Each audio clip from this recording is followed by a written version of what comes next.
Hmm? Mm.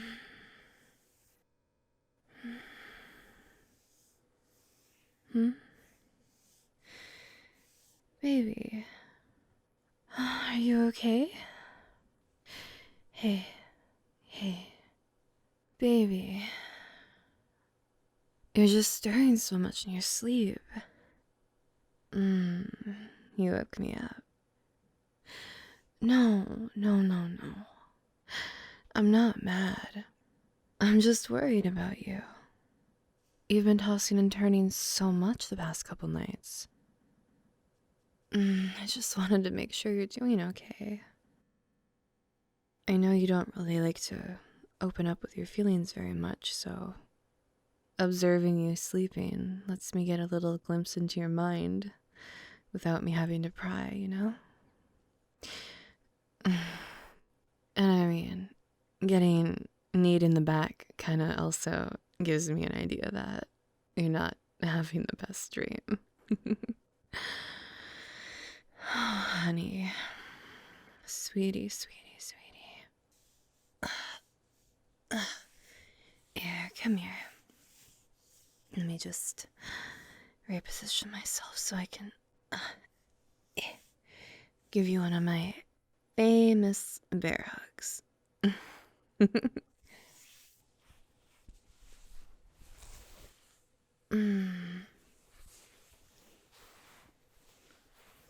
Mm. What do you mean it's not a bear hug?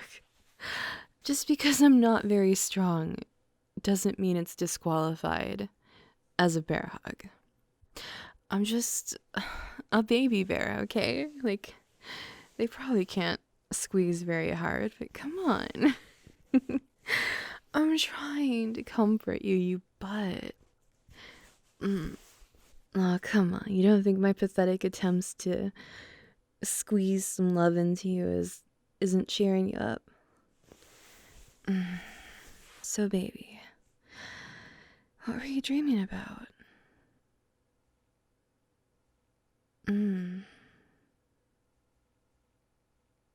That doesn't sound very fun. Yeah. No, I understand. I would be just as upset. That doesn't sound very good at all.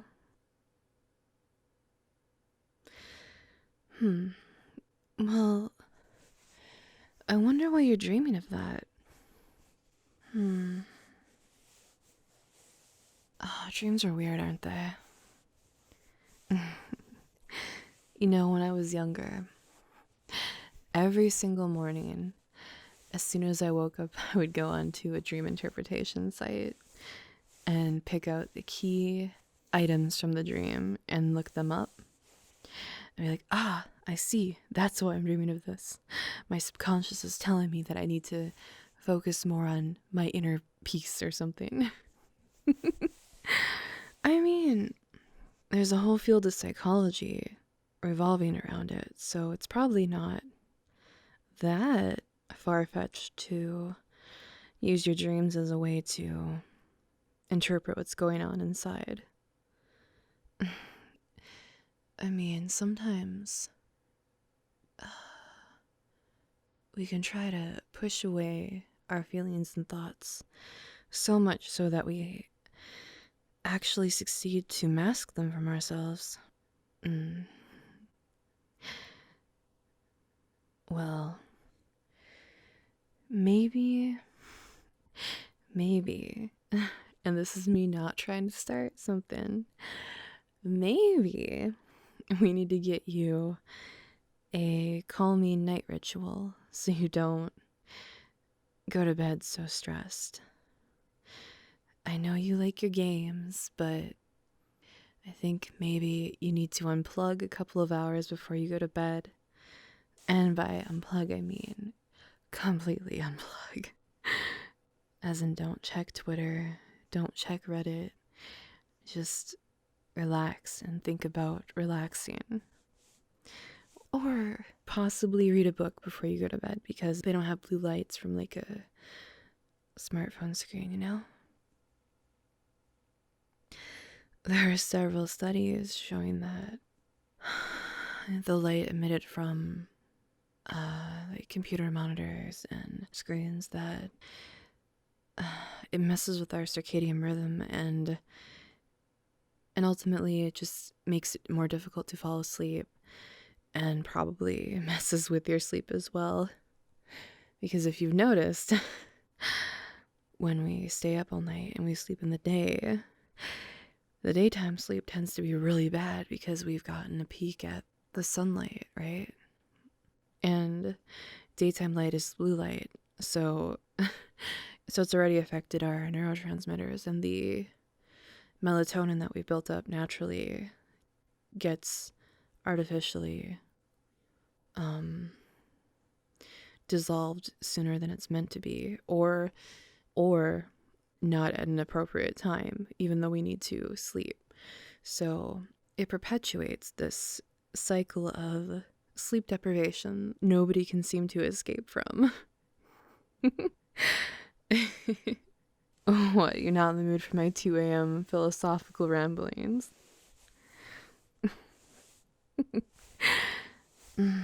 Well, tough. You knew what you were getting into when we moved in together.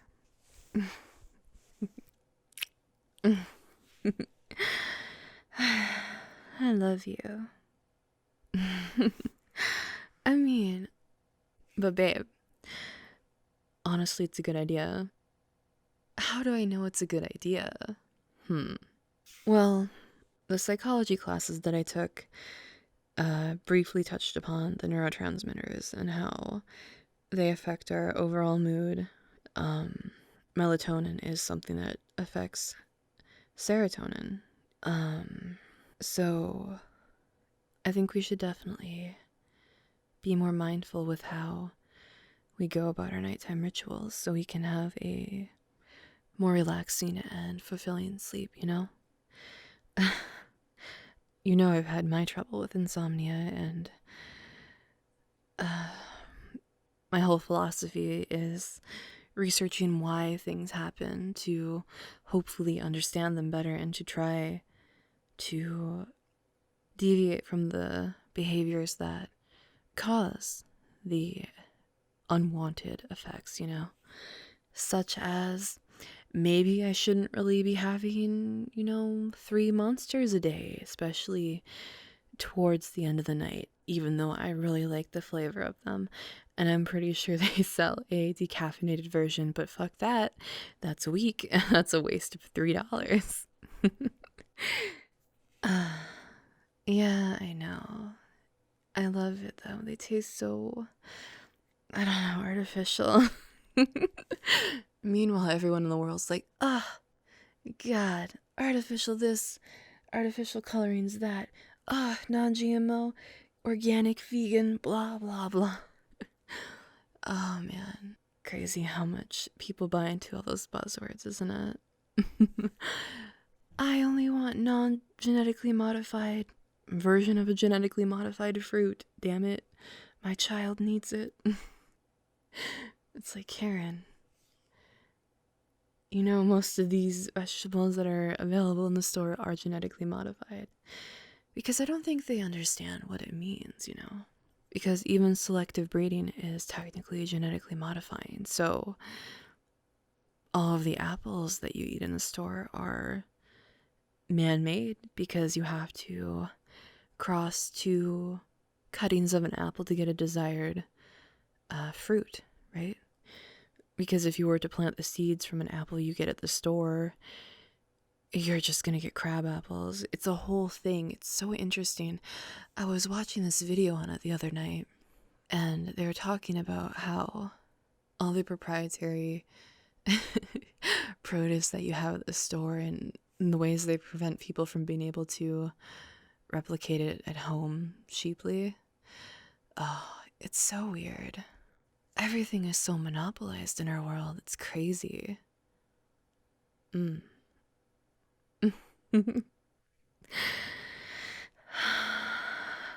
Well, I'm glad my sleepy ramblings have cheered you up a little bit. I love your smile. So, you feeling any better? I'm glad. You think you'll be able to fall back to sleep?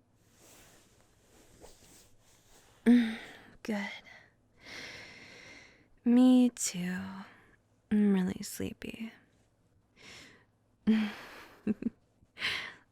Just remember, if you ever have a nightmare again, I'll always be here to give you my big, famous baby bear hug.